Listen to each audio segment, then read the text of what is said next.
Lights, sirens, heroes. You're listening to the Unreasonable Grounds podcast. Guys, thank you very much for tuning in. It's Mike from the Unreasonable Grounds podcast, and this is going to be, I believe it's Instagram live episode number 3, I think we've done. And on top of that, this is going to be episode 8 of the podcast. As you know, the Unreasonable Grounds podcast role is to do absolutely everything to be able to keep things light, but bring to you the most up-to-date news as well as some of the topics you want to hear about from the first responder world across Canada, whether that be coffee, whether that be donuts, whether that be fitness, whether that be police cars, patches, whatever it might be, CrossFit. If you're into running like we're going to be talking about tonight, those are the types of things we want to bring to the forefront and record that and bring it to you. So today we have special guests. We have Ryan Hutton with the Sudbury Police Association and Sudbury Police Service. Ryan, welcome to the podcast. Thanks for having me. Dude, I am so excited to be able to get this up and going. We are officially recording, which is awesome because every now and then we have technical difficulties. But Ryan, I am super stoked to have you on. You and I have been going back and forth, texting back and forth, and we have found our mutual love of running. But first and foremost, before we start getting into any of that stuff, can you do me a favor? Can you tell me a little bit about yourself? So I'll try to keep it short, but basically 20 years on the job this December. Started with Toronto Police in 2001 and moved over to Sudbury in 2008. So, as a big part of this podcast, Ryan, and I've asked you to go out and get something, the tradition for the Unreasonable Grounds podcast is to break donut. This is the way we cheers it. This is the way we set it off. This is the way we start the podcast and get things rolling, bring up the sugar levels, bring up the excitement. You've got a special donut today. So let's break donut. It doesn't look like anything special. It's from what I've been told, a yeast donut. Yeah, looks like it. From a local bakery here called Lainala's, and it's a Finnish bakery. And these are called jelly pigs. Jelly pigs. I'm not even going to try to say it, so I had the lady write it down for me, but that's what the actual name is. Okay. And yeah, it's filled with raspberry jam, and they are fantastic. And if you can ever get your hands on one of these, obviously the fresher the better, but they are pretty fantastic. It wouldn't be the first time I've had somebody offer, especially to say like, hey, listen, can you get a couple of these donuts sent my way? And one of those was trying to get my parents to send me some Beechwood donuts from Niagara, which apparently made this list that we'd done an earlier podcast about the top 10 donuts in Canada. It made it there. Pretty fancy. See, you're cheating. You're going ahead and you're having your donut first. There wasn't even a cheers. Poor form. Let me get mine so we can do this appropriately. God, you're skipping ahead. That's okay, though. That's okay. We can break the rules on the Unreasonable Grounds podcast. So, I cheaped out. I'm going to be honest with you. I cheaped out. So, we got a 99-cent donut from Save On Foods. Yes, we have an ongoing argument. Anybody that's listened to the podcast, best donut ever. You see, the beautiful thing about Instagram Live is, again, we get to see some of the comments and questions from some of the people. Usually it's people the guests know and they're kind of chirping in about donuts. So good to know that somebody recognizes those. I hope to God that nobody thinks that the Long John from Save On grocery store is the best donut ever. If you think it is, I got to check your pulse and possibly check you in somewhere because that's craziness. But I got lazy. And it would have been 5 minutes to be able to go down to Coombs Donuts, 5 minutes down the road and get a spectacular donut. But it was only 3 minutes to get over to Save On. So I went cheap today. Let's break donut. All right. Cheers this. Cheers. Cheers. I didn't even get to the jellies. The best part about the Unreasonable Grounds podcast, when we record and when we edit, and again, everybody saw, there we go, we got the jelly. Anybody that's listening to the actual edited podcast is what we actually put out and publish on Spotify, I think Google Podcast and the iHeartRadio app. Yes, I'm sorry I'm not on Apple yet. Is that they don't get to hear all the lip smacking and the bags opening and everything else. But today, everybody that's tuning in gets to hear that, which is pretty cool. The nice thing about these is this is the only donut they make. That's it. Yeah. All right. So I got it. There's no chocolate coating. There's no special Smarties or anything on it. This is it. So I got to know, how much was it? It's like $1. That's it. Yeah. $1 for a bakery donut. Is this Ontario money? Is this crazy Ontario money? Yeah. Yeah. Because BC money, not a chance. You're going to a small bakery, especially, I'll give you an example of Nanaimo. Anybody familiar with Nanaimo? You go to the Columbia Bakery, $3 for a donut. Yeah. Tim Hortons prices are already jacked up out here as well, too. There's a couple fancy donut places here that are like that. But I figured for the first time, I'd get something only that I know of you can get here. So. And that's the way to go. I've heard also, if I don't know, people that get out from DDiv or Manitoba get out to Thunder Bay, the Parisian, I believe it's sort of the Persian, is the donut shop up in Thunder Bay. If anybody knows of the place, you got to get a hold of me and get me some of those donuts. But the one that I just had was an absolute abomination to this whole thing. And it's horrible. So we're going to move on, guys, and get into the nitty gritty of exactly why we're here today. And we are talking about running. So we're talking about everything that goes along with running, with policing and running, with first responders and running. We're talking about the stuff that you have to get up for like 5 a.m. or 4 a.m. before you go to shift kind of stuff. We're talking about the treadmills. We're talking about the gear. We're talking about everything that comes along to it. But I'm curious to know, because I brought you on, Ryan, specifically because I've seen a whole bunch of your stuff on Instagram. We've had conversations about the running and what you've done and your accomplishments with that and your goals that you're looking forward to and try to achieve. I want to know right now, how'd you get into it? It's like you are or have been very much a neophyte when it comes to running. I ran a little bit at school, nothing crazy. I ended up going to high school in Dryden, where there was no Dryden, Ontario, so no track team there.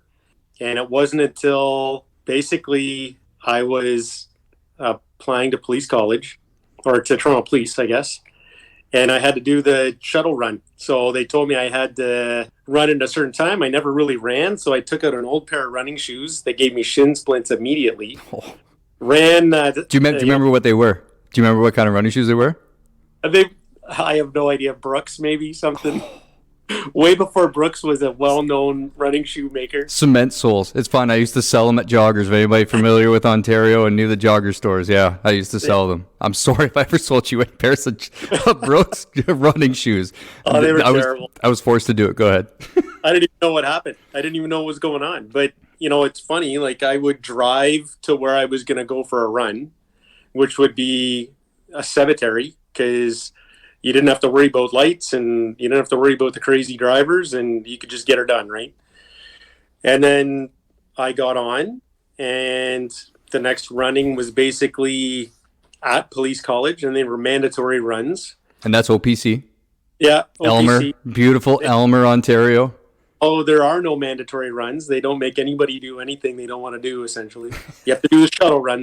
So there's no waking up and running. And then basically I fell into that, I was 26, bulletproof and invincible, and you didn't have to work out. Your metabolism was still awesome, and you didn't really do much.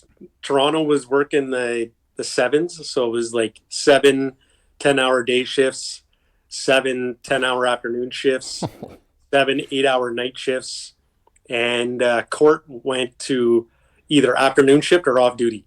So you were either working or you were in court. If you were, somebody that was either writing a lot of tickets or arresting a lot of people. So there wasn't a whole lot of time. But, your body was resilient, or mine was anyways at that time, like most of us. I came up to Sudbury, still hadn't really done much, joined the drug unit.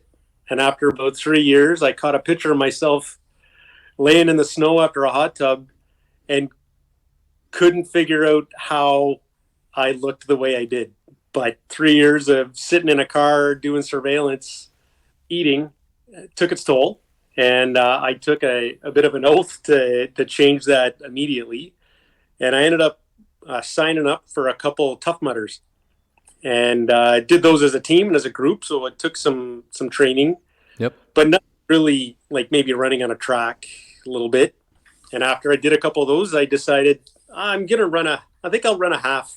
And got a training plan from a buddy, and didn't really research anything, and had a terrible half. I finished it, but it took me about a month to rehab. I decided that I enjoyed it enough that I wanted to keep going and started kind of researching it a little more, dropped my, run preference down to 10K, 5 and 10Ks. Make it and easy. Then got into the memorial run, which is something crazy. Like you're running 30 kilometers a day for 3 days, and that takes its own toll. And then I realized, oh man, I enjoy it enough, but I can't put KT tape everywhere.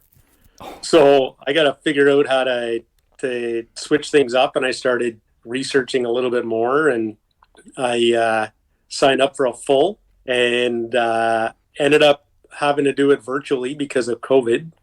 Oh, so that was your first full was during COVID. Yeah. Well, when I signed up for it, COVID hadn't happened, and then COVID happened, and it was, you know what? I read David Goggins' book. Yep. And I had about 3 beer and signed up. And that's exactly anything that is involving Goggins, or if it's, if you start watching his Instagram account and you start seeing the stuff that guy's doing, how could you not want to go and do a full marathon? You're like, that's the least amount that I could possibly do to be able to even elevate my game, where that guy would maybe even look at me and maybe throw up a little bit, opposed to just dismiss me entirely. So I'd run a couple halves by that point, a couple winter halves, a couple locally where my times were, around the 150 mark. And I figured, you know what, I picked a route, and I just went out one day and ran it, and thought, oh, this is nothing. Like, it's just double this. How bad could that? How bad could it be? So I gave myself like 2 weeks. Oh, man. I didn't have a plan. And I got to about 14 miles. And unfortunately, my halfway point was basically my front door. And I said, that's it. I can't do this. I'll pick another time. And my daughter was standing on the front porch with a great run. We love you. 42-2. Yeah. And I had to tell her I couldn't. And then I felt like a huge failure. Oh, man. That poster's in my gym now. Well, with a little bit of motivation, right? And that's the biggest thing, especially when you're talking about running, is like that internal motivation to keep going is huge. I made the commitment to run the same race again. Only this time I did some research, found a good plan, and started listening to some other podcasts and reading some articles. And basically, the gist of it was get a plan, stick to it, put in your miles, and it'll happen. And I think I'm on week, I ended up starting late, of course. It happens. But I'm on week 11, and I haven't missed a run. And like you said, it's taken a couple 5 a.m., 4 a.m. before shift. After shift kind of stuff as well, too, probably. Yeah. You know what? Not too much after, because it's busy here. Lots going on at home. And I never wanted to take away from anything home life. So the easiest way for me was just figure out I'll do it early, right? And that means getting up at 3:30 to hydrate and on the treadmill at 4:30 some days. But, it's a big psychological plus or push or motivator when you look back and when you're, eventually I'm going to be on, my race day, and I can look and say, I didn't miss a thing. I did everything I said I was going to do. There's no reason I can't do this. But there's been a lot of suck to embrace over a couple of the days, and we got to keep it PG, but you have to be a real problem-solving MF. And they're easy things, really, when you break it down. It's just a matter of whether you're willing to solve those problems or not, right? Yeah, I mean, I've had... It's funny listening to your story, and I find so many similarities to mine as well too. I had the exact same situation when I started. I want to say my growing up and running was nothing. I remember I was a goalie in hockey, which is like the worst possible thing you could possibly do for any kind of cardio work. Because what'd you do? You sat back in the net, you didn't do anything. Up, down, lateral movement. That's it. You just sweat in the box, and that's it. So growing up, my parents, when I was trying out, they were just like, hey, why don't you go over to the local high school? My mom would drop me off, and she'd sit there in the bleachers, and I'd run around the field kind of thing. No training, no thought to it, just run around. I made one lap every single time, and I was like, yeah, I'm done. Screw this. Lacrosse, same thing. Played in net for the 1 year. I played field lacrosse in high school, and really there was nothing. Signing up for policing, same thing. I think I was about 21, 20 around there when I initially applied for the RCMP. I grew up in Niagara, so I barely even knew what the RCMP was, but I knew I wanted to be a Mountie, thought it was the coolest thing in the world. And when I signed up for there, it took about 2 years to get in, 3 years to get in. And then finally I go out to depot and they're like, wait a second, you got to have mandatory runs. And we're talking about paramilitary. It's like OPC. My dad went through that. My first posting in London, I was able to go. There was part of my detachment area was Elmer. I worked with the Elmer Police Service. We used to do stuff all the time with them. So we'd always visit OPC if it was a course or a seminar, whatever it might have been. Yeah, I didn't see anybody running around OPC. You go to depot, there's people running everywhere. Like when we go from class to class, it's a little thing called doubling. And doubling, for anybody that listens for the RCMP, is the death. For the first, probably until you get your blues, so it's either you get your boots, which are your black duty boots that they give you polish them up, you end up earning those.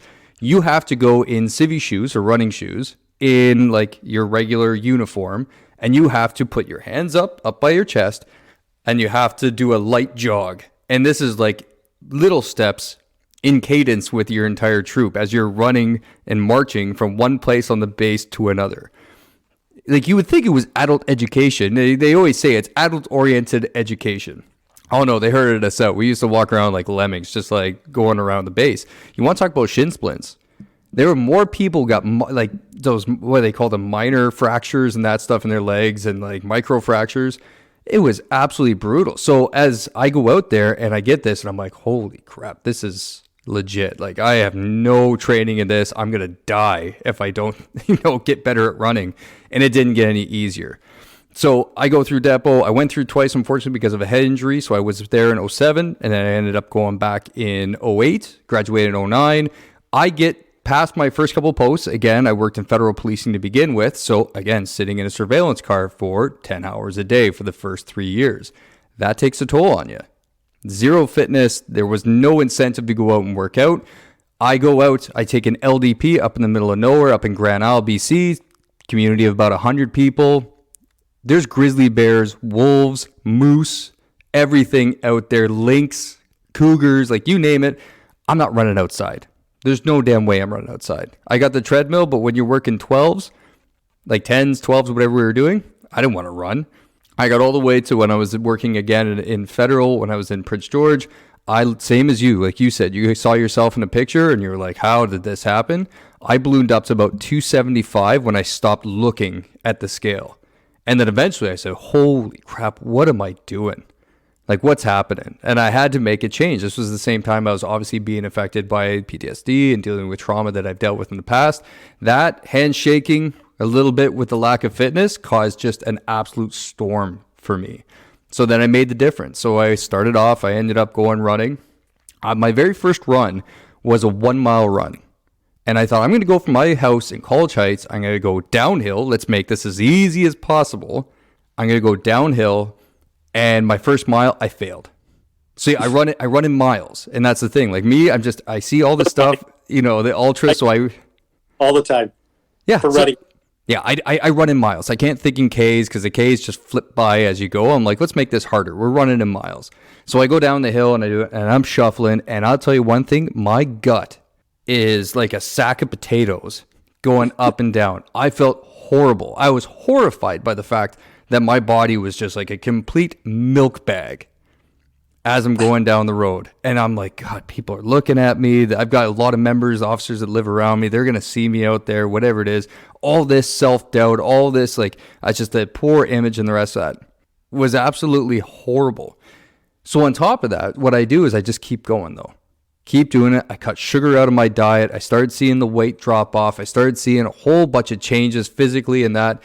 And then eventually we moved down here to Vancouver Island. And we decided, okay, well, I'm going to do my first run. So I'm thinking, all right, I can do this. Let's go do the Terry Fox run. It's not a race. It's just a fun run. 5K. Sign up my 5K. I start running. I get out there. After the first lap down at Rathtrevor Park, I come around. I'm like, ooh, that wasn't that bad. This is my very first 5K, like actual run. Let's do it again. Second lap. Spin around. Family supported me. Bam. Nailed it. 2 laps, 10K, done. I'm on top of the world. Now I'm thinking, hey, I could do this. I immediately go home, go online, and I signed up for the what used to be the Good Life Victoria Marathon. I'm like, oh yeah, 10K. Wow, you're a champ. Marathon, totally different situation. So I thought, all right, let's do this. So I signed up for the 8K. I'm like, I'm not going to be stupid. I'm not going for the full thing. I'll go 8K. The morning of the convention. So the day before, if anybody's familiar with races, you end up going to the convention the day before. You pick up your package, your penny, your shirt, whatever swag you're getting. I get in there, and the lady's saying that there's open spots for the half. That's it. It's only 2 10Ks. That's it. Yeah, it's nothing. What do? I'm an idiot. I sign up for it. I go out. I say, yep, I'm doing this. Look to my wife, Maris. I'm like, I'm going to do the half. She's like, that's a bad idea. But if you want to go for it, go for it. You know, typical wife going to see her husband do something stupid. So I'm like, sure. I sign up. I go out there. I run. Okay. Lesson to everybody. And I put it out on Instagram the other day. If you're going to go out for a long run, especially in the heat or the rain, lube up. Do whatever you got to do. If you got tape parts. Like you said, if you're going to put whatever it is. I run that race. It rains halfway through. There you go. See? You got skin. What is it called? Skin glide? Yeah. There you go. This is the good stuff. Runners are never afraid. There's no shame in runners. No. At all. So I go out there and I start that race. Guess what? I'm about 3/4 of the way through it. And I'm feeling, you know what? Not bad. I like this running thing. I like chasing after people. I like doing that whole thing. It's just like in policing where you get into a foot chase with somebody, that person's getting caught. And if they get ahead of you, you step it up, you hit the next gear and you get going.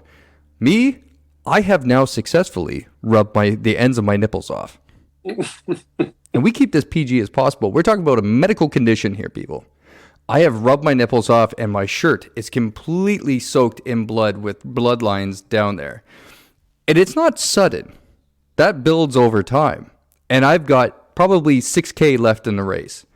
And I'm like, what the hell do I do here? I've got the blisters and the chafing in the crotch. I've got the nipples are screaming at me. I'm sore. Like I've super dehydrated. I'm like, oh, I never train with water. I don't need water. Go out there, run to it, eventually finish. The showers after that were absolutely just a horror show. So eventually we get past the half. 6 months later, without training, I'm like, you know what? I'm just going to do my normal runs, do a 10K, 5K, whatever it is. I end up getting to the marathon in Vancouver. I bonk out probably 12 kilometers to the finish through Stanley Park, drag my foot and my ass all the way through there. I get passed by 70-year-olds, 75-year-olds, 80-year-olds passing me. And a woman comes by, she's like, get going, junior. So I'm getting lapped almost by these people. And I'm like, oh, man, so I got unfinished business. I finished it. I got it done. 4 hours, 50. Actually, give me a second. This isn't even accurate. I love my wife for doing this. But, okay, 5 hours, 7 minutes, and 2 seconds for a full marathon. Takes what it takes. Ilya Kipchoge did it under 2 hours. That's your PR.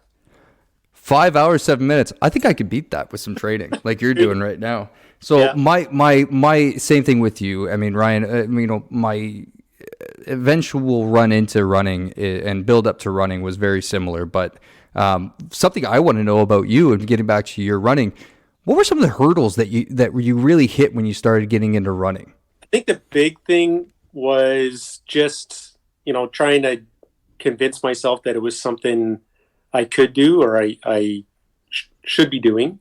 I think it was a pretty quick and easy sell eventually, mainly because your equipment is pretty limited.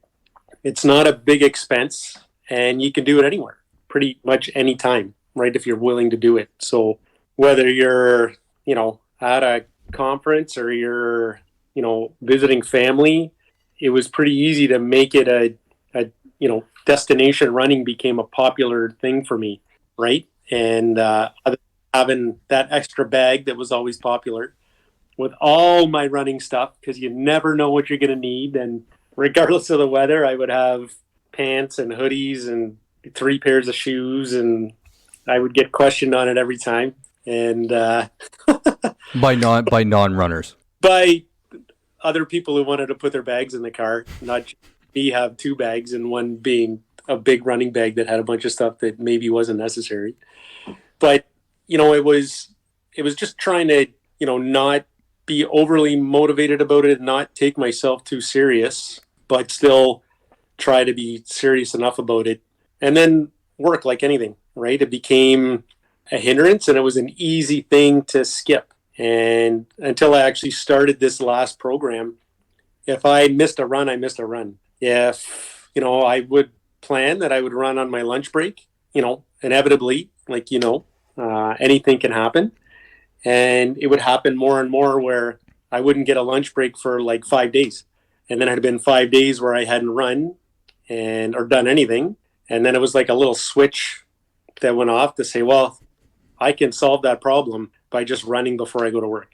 Or if we got to get up early and do something, or if I've got something I have to do, if I get up early and run, then I solve that problem. And then it started to make more sense and started to work out. And I would bring the kids with me.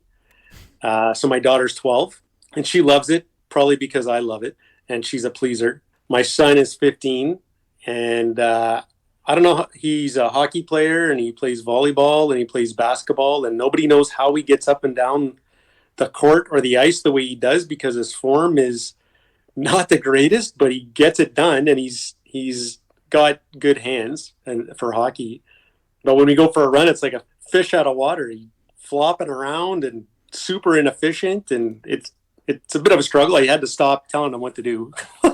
My 7-year-old's the exact same way. He decided he wanted to come out for a 5K with me, and I'm like, dude, you're 7 years old. Like people are gonna stare at me if like I got my kid. It looks like I'm trying to do a torture run with a kid. Like, yeah, you got in trouble, you pulled your sister's hair, you're coming out for a run. Let's go. Yeah. But the kid is just that's all he wants to do is be with dad. He wants to do what dad does. So yeah, but he's the same way. He's all elbows and knees. That's it.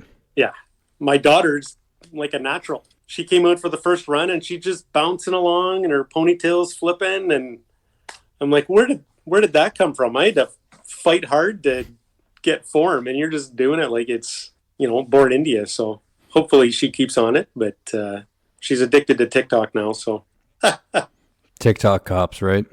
Right. That's the biggest thing on a daily basis. TikTok cops, I'm sorry, I'm going to say this. You're doing a really good thing in the sense that if you're going out there and you're putting out good PSAs, like public service announcements or whatever it might be, we as a culture need to stop dancing in uniform. So that's my little service announcement for TikTok cops. Stop dancing in uniform. That will never happen. Nobody wants to see that. Nobody wants to see me dance in uniform. You said it yourself. Nobody wants to see you doing it. No. It just, unless you're breakdancing, just don't do it. We love you anyways, but it needs to stop. But it's interesting you said about the whole mental game and the timing when it comes to the mornings. Again, I'm not necessarily an early morning runner. I don't like running in pants. So for everybody, it's unique. For everybody's experience, for everybody's running likes and dislikes. So early morning for me, I have the luxury of living on Vancouver Island now. I have perpetual spring for 8 months. And then I have my wonderful 4 months of summer, ridiculous heat. So I never have to wear pants if I'm during the day, if I'm running. I can go and throw on a long sleeve shirt. I can throw on gloves. I usually throw on gloves. My hat, my Sealy hat is usually there. I took a lot of crap this week about posting pictures of me and my Sealy hat. Nobody could figure out what it was, and they were calling me a loser because I had like the Canada flip up. That's the best running hat I've ever had. So people, relax. So and it's just when it comes to it, I just can't do early mornings. And especially because I start work at 7, it's very difficult. I live in Parksville, so I have to drive into Nanaimo. I got a half an hour drive ahead of me, and I don't like to be rushed in the morning. So it just doesn't happen. So most of my training runs end up in the evening. When I first started running, I was just like yourself. I didn't want to take time away from family to be able to do that, but I knew a part of it, I had to drop weight. I had to get healthier. I had to do things. So I just made that sacrifice, unfortunately. But it all worked out in the end. But for early morning runs like yourself, getting those in or lunchtime runs, for me, it's just in the evening. I was never a morning runner. That was the solve. To get them in, I had to I much prefer running at noon, especially a long run. I figured out my body needs about 3 hours to process anything I put into it. And even then, that might require getting up at 8 or 5, depending on what time I'm going to get my run. The 20-mile run I did, I had to do it before afternoon shift. So I had to be on the road at 8, which meant I had to be up having something to eat at 5.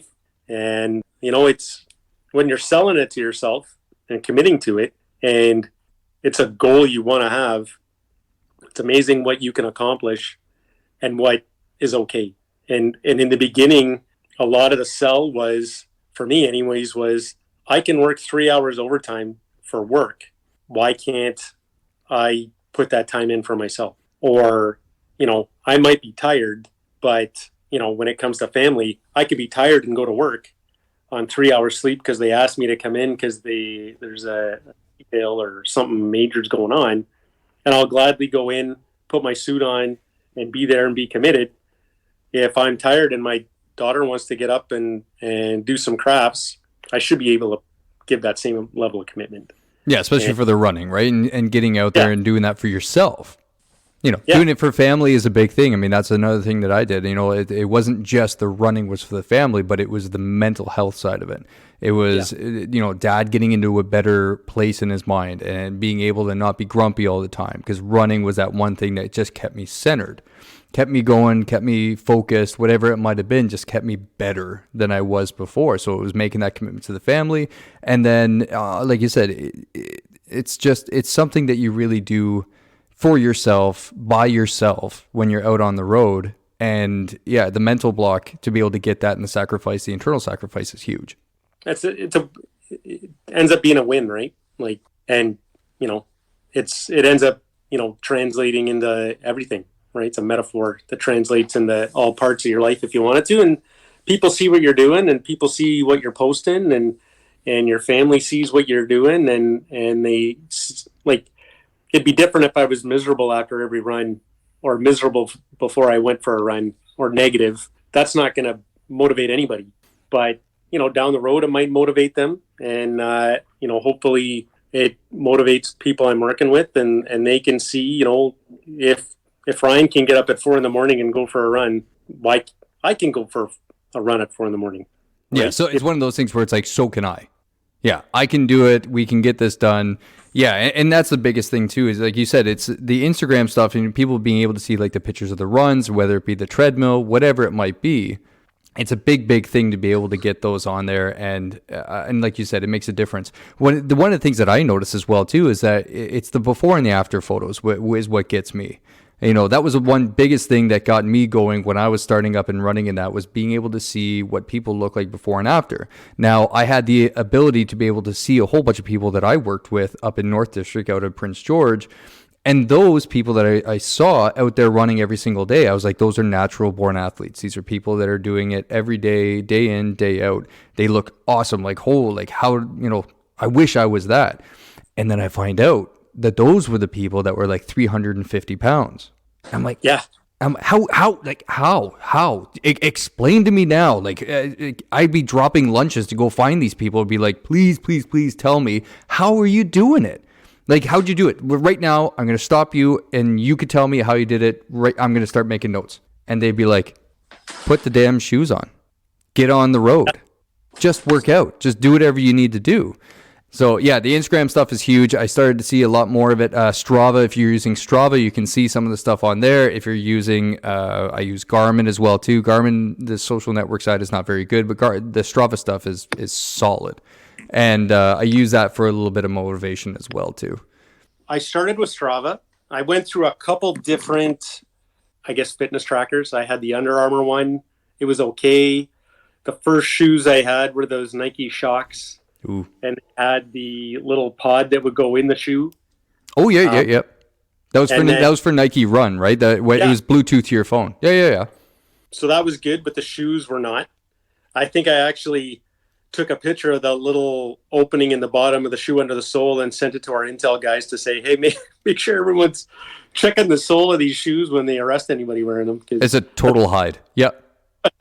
And then I got into an Apple Watch, and it's probably been the best thing, other than the the time span, if you're not listening to anything else, it'll last a full marathon. But it's just nice. It's a safety feature. Like, it's hooked to cellular, so I don't need my phones with me. But Nice. And this is a perfect segue to go into what we're going to talk about next, which was technology. And we're going to talk about equipment. And this is a huge, huge hurdle, because anybody that's ever been to a running room, or I'm trying to think of something like a Sport Check, I'm trying to think some of the bigger chains that were back in Ontario as well too, not just in BC. But if you go into a running room, could you think of a more confusing to go up to the running wall, the running shoe wall, and be able to pick out that kind of stuff? And it's extremely difficult to be able to do that, especially when you don't know what you're talking about, you don't know what you're looking for, if you're just starting out to run, whatever it might be. You haven't even stepped a foot on a track, you haven't stepped a foot on a treadmill, whatever it might be, but it all starts with those shoes. So could you tell me, Ryan, what did you start with?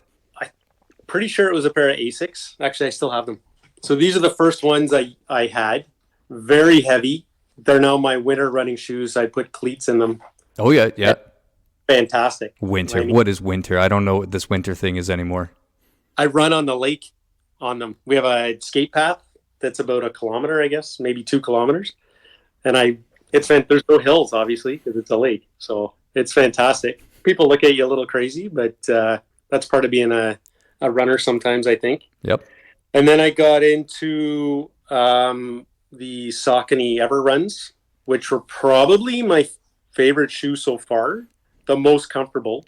Those are the ones I used for the run from Toronto to Ottawa. Okay.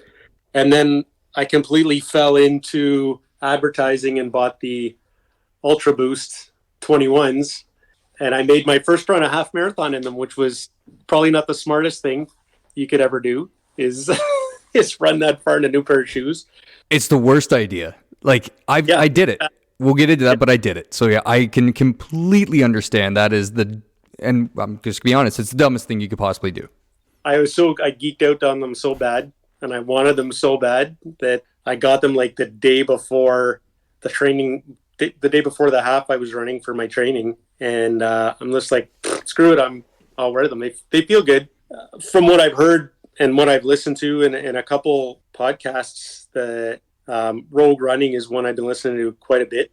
And the last one I listened to, probably should have listened to before, but they suggest you just go in and blind test shoes. So pick a selection, close your eyes, and whatever one doesn't feel like you're wearing a shoe, that's the one you should pick. And don't worry if it's Skechers. You know, they're all relatively, if you pick a price point, and they're all within that same price point, you pick one that feels the least like you got something on your foot, and that's the one you should go with. Yeah, I mean, even in Skechers, so a lot of people, they get into running, and if they're catching on, I think there was a big craze that you'll probably see in the last 4 or 5 years, especially when they started to see the Breaking 2. So a lot of people saw Breaking 2, which was the Eliud Kipchoge's efforts to be able to beat 2 hours marathon distance. And everybody saw the Vaporfly. They're like, Vaporfly. It's like Vaporfly, 2%, next percent, whatever it was. They need the Nike shoe. Okay. If you're getting into running, I'll say this flat out. Do not buy a pair of Vaporfly shoes. I know it's really nice. You work some overtime. And again, I'm speaking to police officers specifically, or first responders. Yes, you will go out and you will buy some, or you'll work an overtime shift just so that you can go out and pay for an expensive pair of shoes. Okay, it's not hockey where you can go out and buy the top line equipment and you feel like Sidney Crosby. If you're going to go out and you're going to buy a pair of Vaporflies or whatever it might be, if it's the Adidas, if it's the Sauconys, you're starting to see some carbon plate Saucony shoes out there as well as the Asics. Stop it. Don't do it. Okay, go talk to the experts, go to running room and figure out. You will have torture on your feet, your toes will fall off, figuratively speaking. You will have a very rough time, and you know what you're going to do? You're going to end up throwing those shoes in the garbage. It's just going to happen because they're not beginner running shoes. And everybody does it. But one of the biggest things that I've noticed, and Ryan, I think it's the same thing with you as well too, probably, like you said about Skechers. Okay, Skechers, I always thought was for 13-year-old girls or my grandma. They can wear Skechers or like Fila's or whatever it might be because they just need a kicking around shoe. Okay, Skechers is legit these days. They are putting out some high level running shoes. Same thing as Brooks. When I was growing up, Brooks, and I was selling them, unfortunately, Brooks used to make cement shoes. That's what I used to call them. The soles were hard as hell. We had the lowest line possible. But when I started getting into running, people were like, oh, buy Brooks. I'm like, what the hell's wrong with you? No. I still can't. No, I'm not going to. No way I'm going to buy Brooks. But they're like, oh, price tag $395. Like, come on. They must be good. They're expensive. Exactly. I'm like, there's no way I'm going to buy those shoes. Well, you start seeing some of the guys doing the triathlon, you start seeing the rest of that, and they're promoting those shoes big time, and they have really stepped up their game. So just like you said, the blind test, that's a great idea. Go in, try a whole bunch. For me, coming into the running in that, so I have all my props ready to go. These are my original pair of shoes. I was the same as you, actually. I started in Asics, and the Asics fell apart. Made my feet feel horrible. Then I went over to Saucony, and I had a pair of Saucony. I think they were Ultra Runs or whatever they were. I think they're probably out in the garden somewhere, sitting there molding away in the backyard because my dog grabbed them, whatever it might be. But then I eventually went down to 218 Run. I'm going to do a little plug for 218 Run down. If anybody's on Vancouver Island or Victoria, check out 218 Run. It's over in the Fairfield area. And I talked to the owner, and he said, listen, we're going to get you in the right pair of shoes. Took a look at my feet. He said, wow, you basically have Sideshow Bob feet, if anybody knows The Simpsons. Long and narrow, like super narrow. So he looked at it and he goes, listen, you need Air Pegasus. You need to go to a Nike because they have the most narrow shoe box and toe box when it comes to shoes. So I'm like, okay. So I ended up in the Pegasus. So the Pegasus, even though these are worn down to living hell, had a huge sole on it that was very similar. I think it's actually called, that's the Zoom Foam. These things got me through everything. Got me through my first run. It got me through my first half when I went over to do the half in Victoria. So much so, and again, it's a particular thing to the individual. It's unique. If your feet are a certain shape, you should just go get it done by a pro or somebody not at Sport Check. God, I'm sorry, Sport Check. The 15-year-old kid, and I was that 15-year-old kid at Joggers back in Ontario when Joggers used to exist before Sport Check. I was a kid selling shoes. I was 15 years old. I didn't know anything about shoes, but I was told how to sell them. And I'm telling you right now, if you go to Sport Check, I'm sorry for the 14 or 15-year-old Clayton or Lisa or whoever it might be sitting in Sport Check selling shoes. You don't know what you're talking about, and you don't know anything about shoes. So what you should go to a pro, go to a running store like Running Room or something like that, and like Ryan says, check out several different shoes to be able to figure out what you want. It's tough right now, right, with COVID, and most places you can't even go in.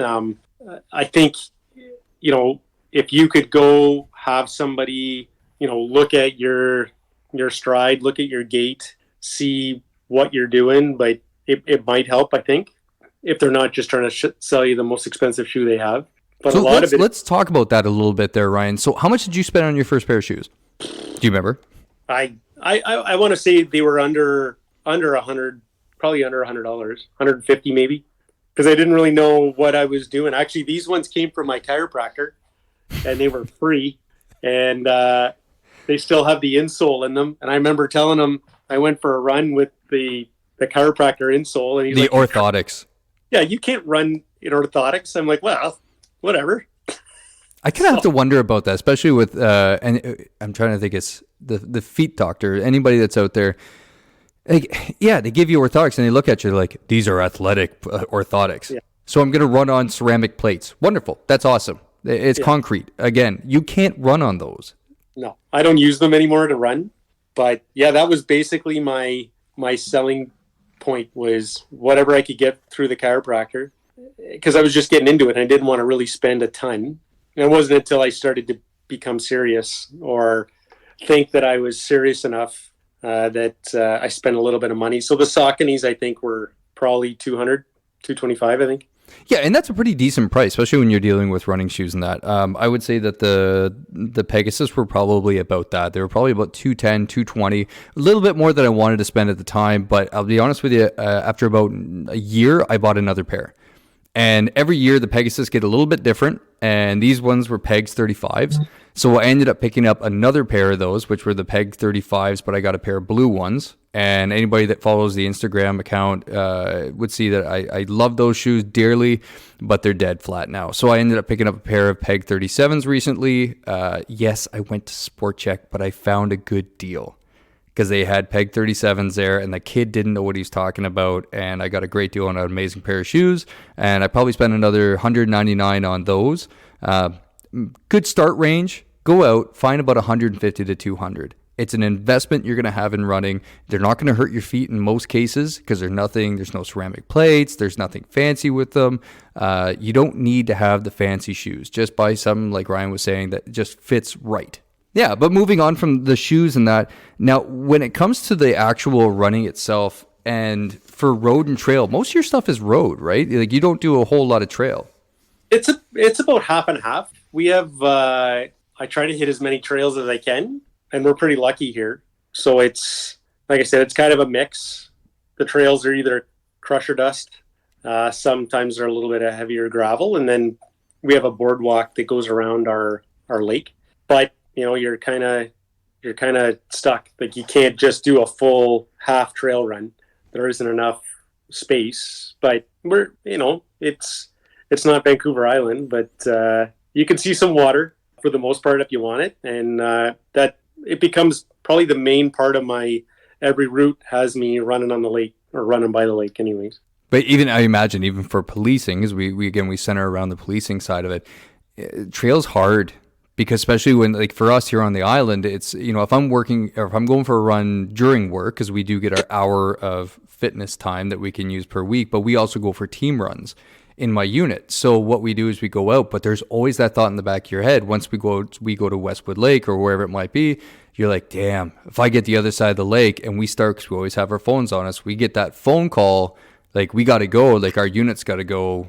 Can we get back? Right. Yeah. Whereas if you're running in the city, like if I want to do a city run, because I like road opposed to trail, trail's awesome as well too, but I prefer road. You have the ability to be like, hey, listen, call up our dispatch, whatever it might be, like send a car, pick me up. It hasn't happened, thankfully, but if I had to, there is a plan in place, opposed to when you're out in the middle of nowhere and on a trail in the middle of a lake or around a lake, you're kind of screwed, especially if you don't have service. That story would come out as you couldn't finish your run and you called for help. Yeah, exactly. You're like, yeah, like, hey, can you call something in, like something important? Be like, no, I was helping Charlie 8 and we got to go over there. As they see you limping towards you, you're cramping out or you're just bored. But so getting back to the shoes now, as you're running right now, and what do you have right now? What are you using again? The Adidas. That's right. So you've got the Adidas. Now, I think that's carbon plate, right? I don't think so. It didn't show up on the when I looked at the specs of it. And it's funny because there's a guy I work with that is a distance runner and he ran collegiate. And so he really knows what he's talking about. And I told him I bought him and he's like, oh, did you get carbon plate? I'm like, that's a what? Yeah. I'm just going to step back. I'm like, wow, now I got to get carbon plate. I didn't even know that was a thing. Yeah, so that's the thing. So we were talking about the Vaporfly, and we talked a little bit about that a couple of minutes ago. That is basically what the Vaporfly is. It's a carbon plate that goes inside the shoe that's supposed to give you rebound. A lot of the time we're talking about Olympic trials, the Olympic marathon, whatever the distances are. They're trying to say that they wanted to wipe those out. Probably 2 years ago, they wanted to get them out of the Summer Olympics, Japan, so it's Tokyo Summer Olympics. They wanted to ban them because they said it gives you an unfair advantage because that plate inside the shoe gives you so much rebound. And then on top of that, so Nike was first ones out. They gave it to Kipchoge to go and run and beat the two. That's where it was like, oh, hell, how you just beat the two? And everybody's wearing those Vaporflies. Now the Adidas stepped up, and they were the next ones to do it. Saucony jumped in. Asics jumped in. Brooks was a big one that jumped in like right into the deep end. Everybody has it now. Everybody has the carbon. But you're going to pay for that. Yeah. And the top mesh on them, like we can sit here all day long. We do an entire podcast on shoes, but the long story is, if you don't want carbon plate, like if you don't want to spend $400, you don't need it. You don't need it. Yes, it's going to feel like the Nike Shocks back in the day, like, oh my God, it makes me jump all higher. It's all in your head. Okay. Yeah. Your feet feel nice for a period of time, but those shoes will wear down. $390 for a pair of shoes is excessive when you're starting out. Don't worry about it. Just go get something, like I said, in that mid range. Now, clothing is a big deal. and I'll try to get through these things. I do want to get your opinion on them. You said you're a bit of a shorts and a pants guy. If it's really cold, I'll wear pants. Anything probably, I don't know, -10, I'll probably wear shorts, but a long sleeve shirt. And I'll wear a toque and gloves, like a running toque. But I heat up really quick, and I can't handle wearing a hat. So as soon as I'm warmed up, my gloves are ditched and my toque's gone. But mostly shorts, and even with the Glide stuff, dry fit does not work for me. It has to be like a cotton kind of dry fit material. Okay. Yep. I think Under Armour has it's called charged cotton. Yeah, I think it's the charged cotton, and they got a couple of new ones coming out as well too. But Under Armour is they are the ones that do that. Yeah, and that's it. I have a real hard time. I don't have one pair of actual running shorts. They slit up the side and the 5-inch hem. I can't do it. I'm not there yet. I wear. Oh, you just have to commit. Come on, dude. You just got to commit. I can't do it. You got to show off the side leg. I've got them. I can't do it. My legs are too white. I don't know. I don't belong wearing those shorts, but I'll tell you, they're my go-to. And I'm not the 5-inch hem. I'm the 7-inch, but God. And I thought the first time I saw myself in them, I'm like, I am such a nerd. I'm that guy that everybody growing up always had that one person in town that used to go out, no top, used to have the tiny short shorts running, like the actual marathon, or these guys that got into jogging back in the day, the J was silent. It's always someone's dad. You're like, oh, I saw your dad running. Yeah, he's an absolute hairy beast. Big mustache. Exactly. And he's out there just pummeling away. Everybody has that guy in the neighborhood, and I'm like, I'm going to be that guy. Yeah. There's nothing freer. I've never done it. I haven't done it yet, but there's nothing freer than taking your shirt off and, going for a run on a treadmill or something like that. But I just can't do it in public. But I do the shorts. I do the Nike shorts. I've got the briefs inside them. So it's you don't have to wear underwear or whatever it might be. It feels like you're wearing the very first bathing suit you ever had, because it has that horrible lining on the inside. But I tell you, when it comes to being able to lube up and put it on your Skin Glide, whatever it might be, that's the shorts you got to go with. And if you're comfortable, you're comfortable. Full disclosure, my go-to undergarment is those Sax underwear with the little hammock. Yep. Fantastic. They're the best. See, again, and this is what this podcast is about, is full disclosure. It's full, fair, and frank. I can't say, I do own the Sax, but I can't say that I use it for running in that, just because it just doesn't feel natural to me. Now I'm stuck. Nike doesn't make a really good pair of those shorts anymore. I bought a pair of the more recent ones about a year ago, and I'm just not a big fan of them. They keep falling down, so now I'm just going to wear these things until, well, hopefully they're not see-through, but it is what it is.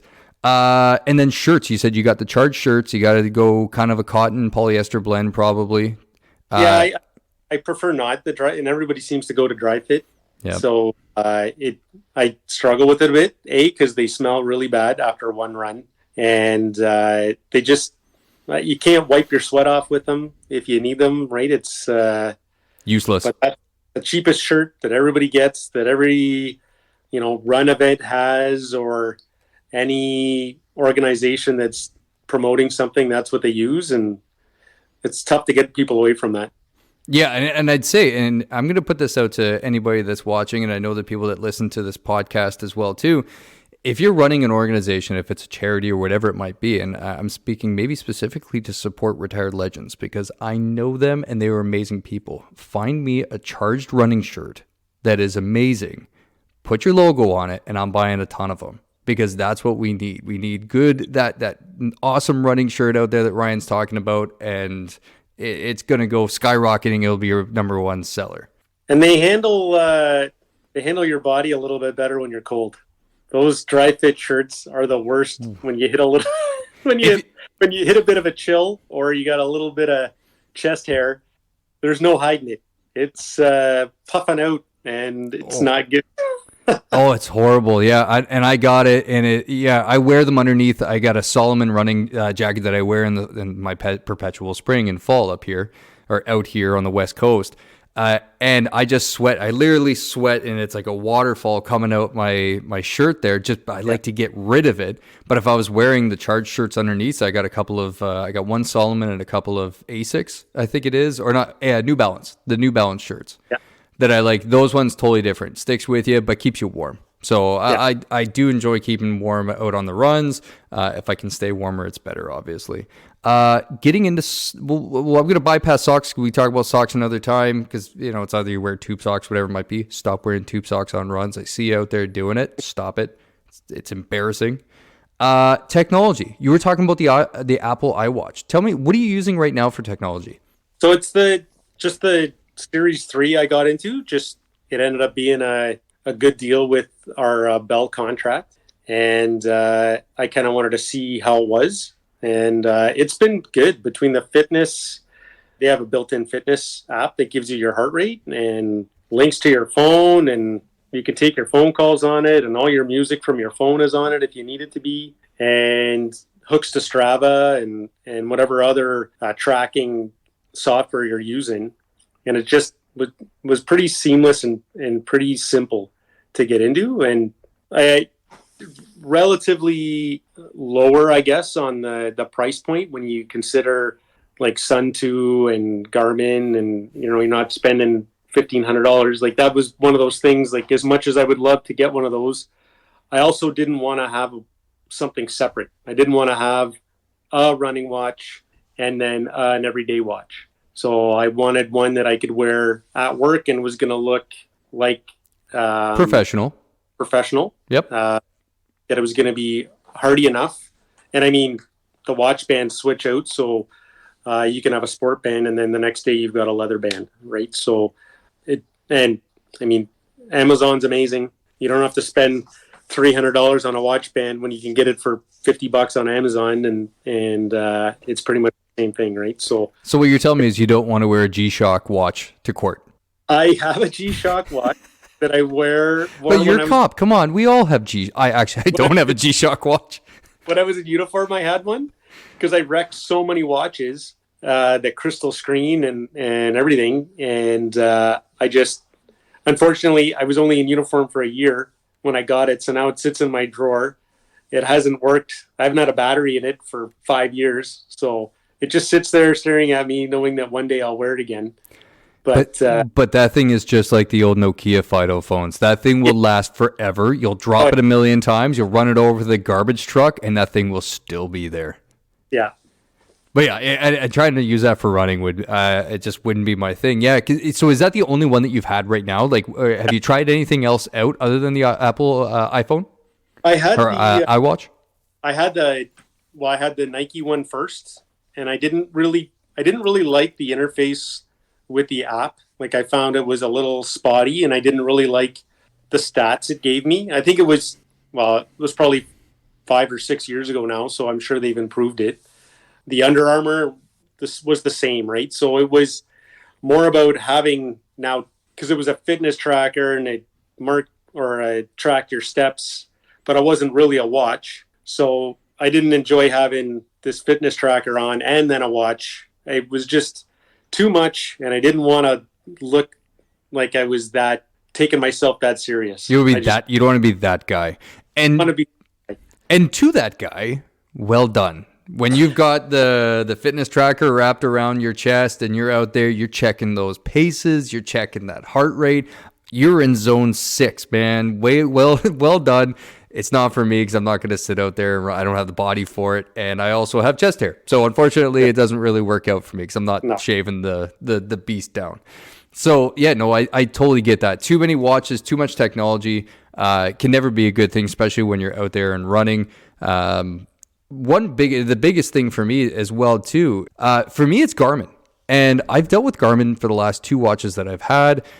This one's just a basic. I can't even remember what this one's actual type is, but it's relatively inexpensive of a watch, but it is everything that I need.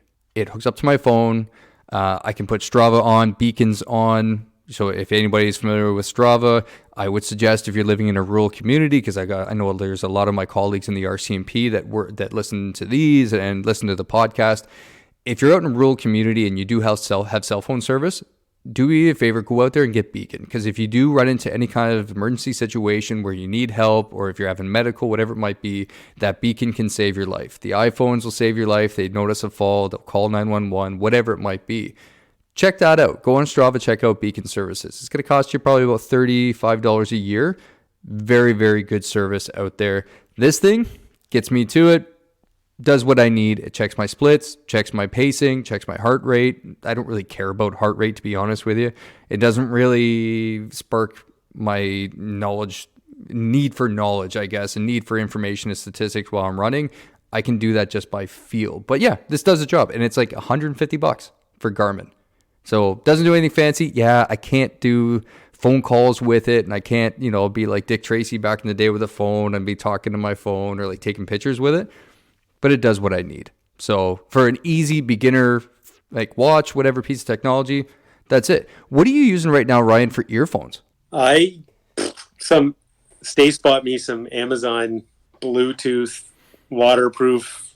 I don't know. I think they were $30, $40, something relatively inexpensive off Amazon. And for the most part, they work amazing. They're downstairs. I can't even remember the brand name though, but I've dropped them in the lake and no problem. But the longer I've been running and the further my distances get, they only last 2 hours. Yeah. So I tried plugging in my headphones into my phone to try to limit the battery wear, and it was okay, but I had it on the back of my pack, and I think it kept tapping the screen, and I lost music. It was a bit of a disaster. So you're saying it's no bueno for sure when it comes to those ones. I can't do the leads. I can't do cables. I can't get it. I got weird shaped ears, I guess. My inner ear canals are screwed up because I always drop earphones. They always fall out. I got that same issue. For me, I'd say this, and I'll plug these. And no, Aftershocks is not sponsoring or anything like that. Nobody sponsors this podcast because we just can't do it. And who's going to sponsor a podcast where 450 people have downloaded the podcast?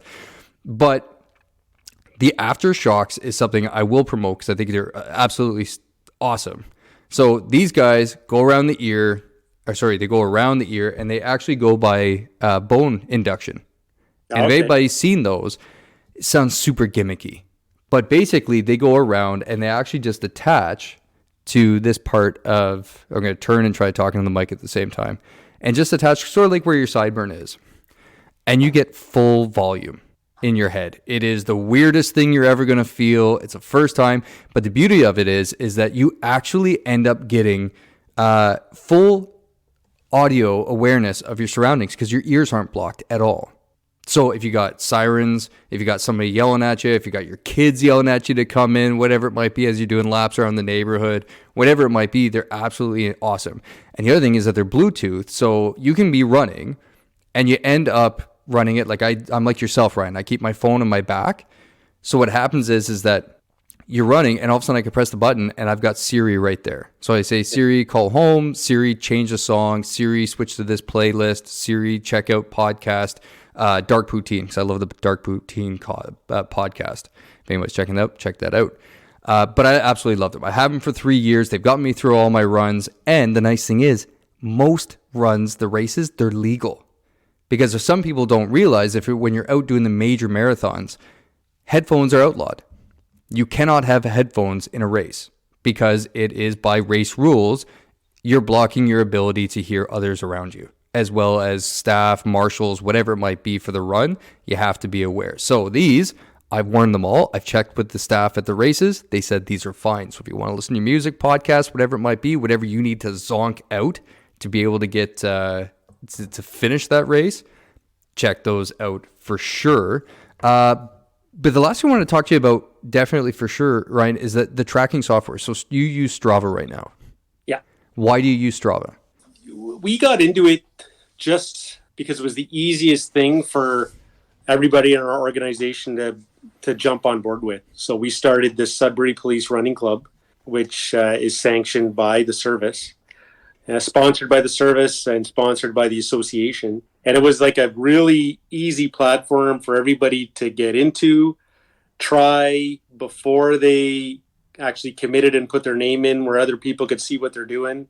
And there's been updates. I think they just had an update, but the information you get off it is pretty awesome. And the actual marking of your route and showing your history and all that for the free version. I don't pay the premium version, but even in the free version, it's pretty impressive. Yeah, what do you need for the paid? Like I looked at the same thing when I was, and again, we're like promoting these types of things, but I'd say for Strava, you don't need to go paid at all. Especially, I mean, gearing this podcast is more for people that are kind of getting into running, especially in police work and first responder work. If you're getting into it, there's no need to spend all this excessive money. It's not required. The free Strava gives you, like you said, Ryan, absolutely everything that you possibly need. Heart rates, route, GPS tracking, whatever it might be, that's exactly what you need. It's going to give you your zones, your calories, if that's your big thing, you're counting calories, your distance, your splits, your zones, that's all. What else do you need? Realistically, you don't need anything other than that. But if you want to pay the $40 a month or whatever it is for the premium, fill your boots. If you've got the money to spend, go ahead. If you're like one of those micro analytical people that just want to like knock the stats out and be like, oh, I hit, metric waves and watts and all the rest of that stuff. Okay, if that makes you feel good, go for it, dude. Fill your boots. But you really don't need it. And I would say I'd agree with you. I run Strava. There's a time, I don't know, I'd like to hear your opinion on this. Do you think at times it's too much? I guess it depends. Like, I think it gets a little too much depending on who you're following. Like, there can be some pressure, right? Some, self-shaming when you're looking at your pace, and then the people you're following or other people that you were following on Strava are posting much faster times, and you might start questioning yourself a little bit when you're in the community part of things. But I mean, that's an easy fix, right? You just don't follow anybody, right? You just, do it for yourself. Or you use that as a motivating factor. And the running, community is pretty open, I think, and pretty approachable. And there's no one that just, came into life running. Everybody started somewhere. And I've never met a jerk runner. No. Ever. No. Runners, especially at races, because races are a big thing for me, and I know for yourself, you enjoy the races, and you're never going to run into some guy that's a dick or some girl that's just like, out to lunch or whatever it might be. It's just not going to happen. I've never, if anything, they're so welcoming. They want to teach you things. They want to go, like, if you're bonking, they are going to be there. They're going to pick you up. Complete strangers. I usually play the rabbit game where I'm like on shark. I see that person. It's like, I see that dude in the blue shirt. You are my target for the rest of the race. I'm going to catch you. And if I have to use a washroom or if I cramp up, dude, I'm coming.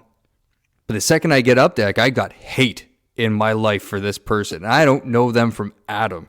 But dude, you are my goal. I'm going to follow you until the bitter end. And when I get up there, guess what I say? I'm like, dude, thank you so much. You have done more for me than anybody has done in the last, weeks and months leading up to this for motivation and enthusiasm, everything else. You're the reason I got through this race, man. I could hug you. And I've wanted to do that several times, but usually I just walk up and say, man, you're amazing. Thank you so much for just running your race, right? Yeah. Oh, yeah. But yeah, and getting into it, and, a good segue, especially we were talking about the Sudbury Police, the running club, right? So I'm curious, because that's in policing. What does running do for you as a police officer and a first responder? I hadn't really done it while I was in uniform.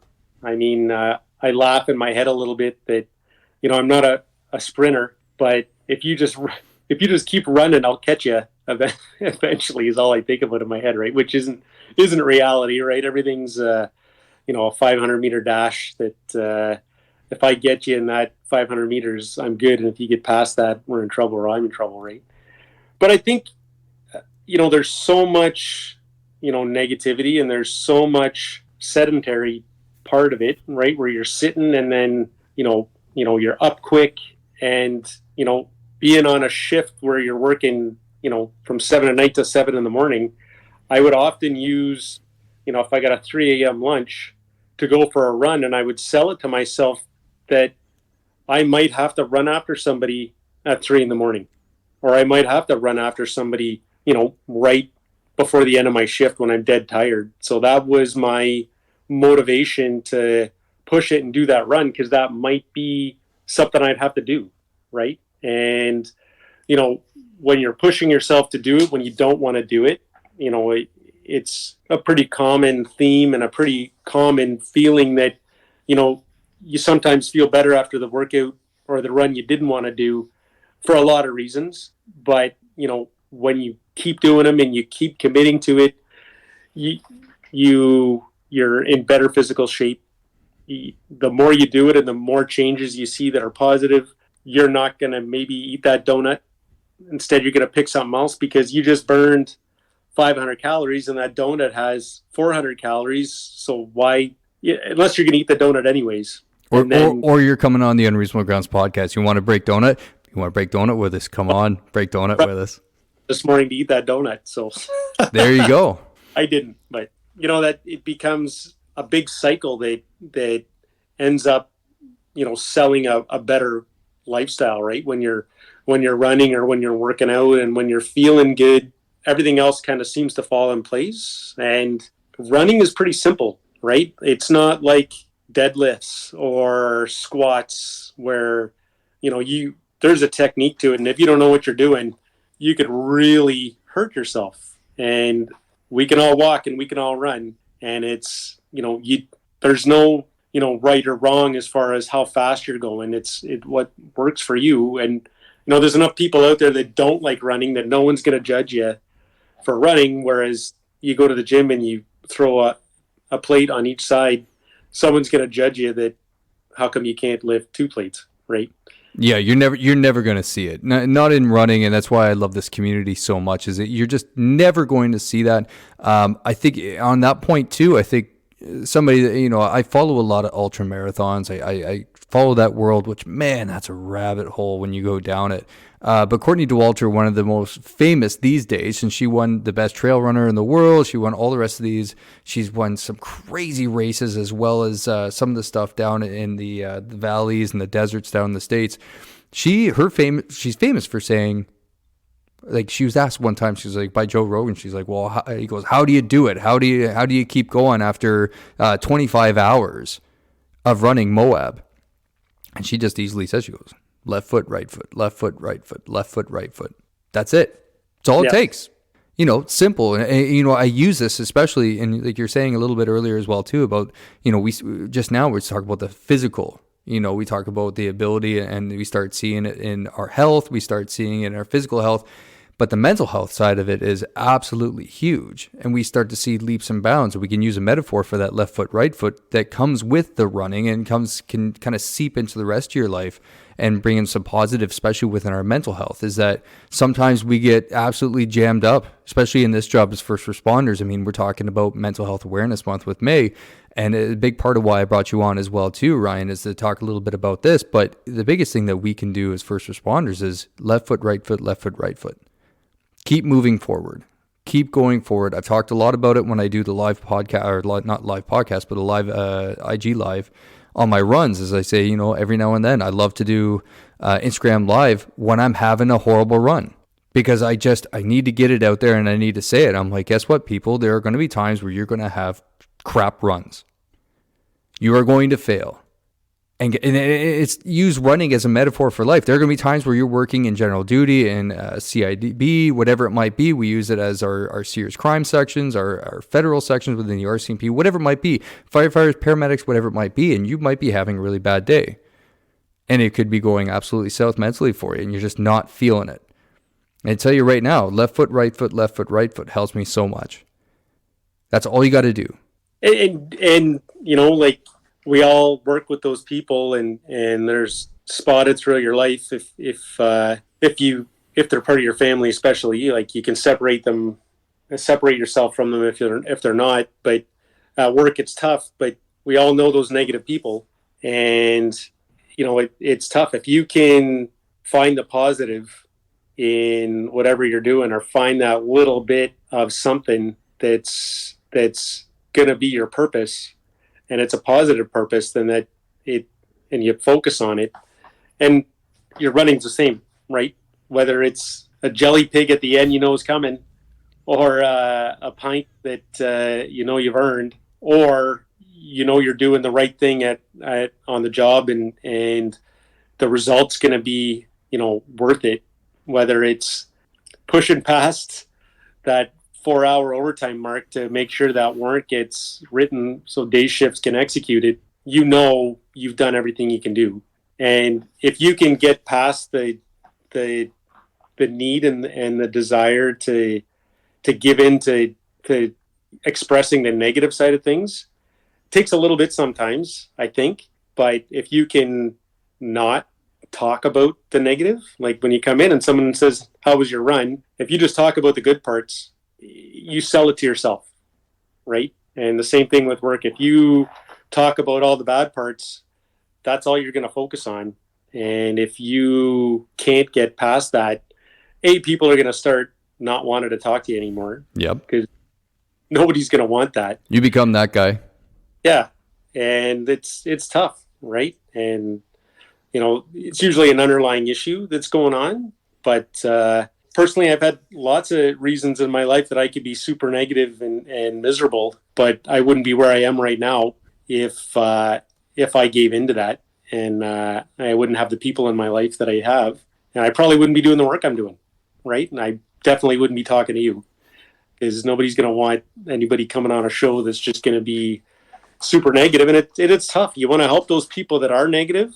And I think, leading by example is something that hopefully, emanates and people pick up on it. But you can't lead a horse to water and make them drink, right? So yeah, it's tough, but you just keep plugging along. And when someone's having a bad day, you just kind of give them another side to look at. Yeah. So speaking about plugging and that, is there anybody, I know we kind of wrap this up because I know you got a ton to do and it's getting late in Ontario as well. So you're at 9:30 already. Spend enough time away from your family to come on and talk on the podcast. Ryan, is there anybody or any organization you wanted to plug right now on the podcast? Well, that's, what I think the National Peace Officers Memorial Run that started in Peel. I think it's in its 17th year now, I think. Don't quote me on that. 16th or 17th year has made it was just in Ontario. It's a 46 10-kilometer legs, so 460 is where the name comes from, and it's run by peace officers, corrections officers, teams running across the province, like from Toronto or Southern Ontario, Toronto to Ottawa, in memory of fallen officers. And all the money goes to officers' family, officer wellness organizations, and it's made its way. Last year was 2 years ago, I guess, where it was the first year that it went out to the East Coast and the West Coast. He had a team that ran in it, and I think Nova Scotia had a team that ran in it. So I know they're pushing. There's a ton of Mounties here that run from Ontario as part of the team. So if anybody knows anybody that might have run it in Ontario, it's a really good one. I know there is sort of a run like that out west. But I think they're going to try to make it Canada-wide type thing. So. And I'd love to see it come right across Canada. I know we do a bunch of memorial stuff here in BC as well too. We got some runs on the island, I believe. I mean, obviously, usually they're more isolated around particular people, like the Sarah Beckett run that we have in Victoria. Also, the Adrian Oliver run that takes place in Surrey and the LMD, so the Lower Mainland of British Columbia as well too. That's that general Greater Vancouver area. We have a few of those, but I think there is something out west here as well too. But what I'll say is this, Ryan, I want to thank you so much for coming on the podcast. It's been a great time. I absolutely love talking run with you. This is something we're going to have to do again. I think we're going to have a part two. We're going to have to go a little bit deeper into the running, maybe even the method and maybe your plan as well too, because I'm sure there's lots of people that'd be very interested to hear about it. This is a special segment, obviously, the live Instagram feeds that we're going to be doing and recording for the podcast. So Ryan, thank you so much for coming on, man. I'm so eternally grateful. Mike and Ashley, thank you as well too. Ryan, thank you so much. I promise next time I won't break donut before we cheers. Poor etiquette. you'll have to send some of the jelly pigs out here to BC as your penance for that. Guys, on that point, thank you so much for coming out. Thank you so much for coming onto the Instagram live and showing up. This is why we do it. We do it for you guys. This is something that over the last 6 months, 7 months that Mike and I have been recording episodes, this is something that has brought me back from some pretty dark places. If you are struggling right now, especially with mental health issues, if it's PTSD, if it's you're undiagnosed, if it's OSIs, whatever it might be, there's help out there for you. Check with your organizations, check with your associations as well too. If you're a first responder, there are some resources. If you're having a bad time, you could always send me a message, Mike a message, whoever it might be. If you find your regional person, reach out. There's help to be had. We're here for you. Okay. On that point, thank you very much for showing up for the podcast recording. Check us out at www.theunreasonablegroundspodcast.com. Give a little bit of a promo for what's coming up. We've got some coffee stuff coming up because for our coffee lovers, we got a whole bunch of stuff with regards to isolated posts because everybody loves hearing about isolated posts in the RCMP and some of the smaller municipal forces in Ontario.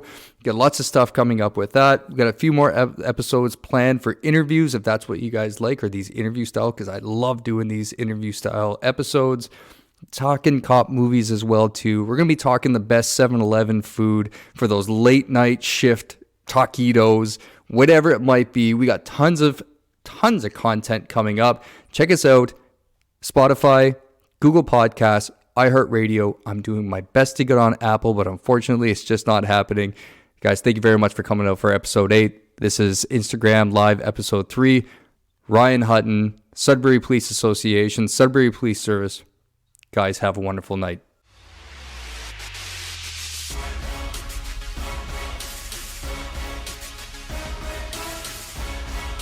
Lights, sirens, heroes. You're listening to the Unreasonable Grounds podcast.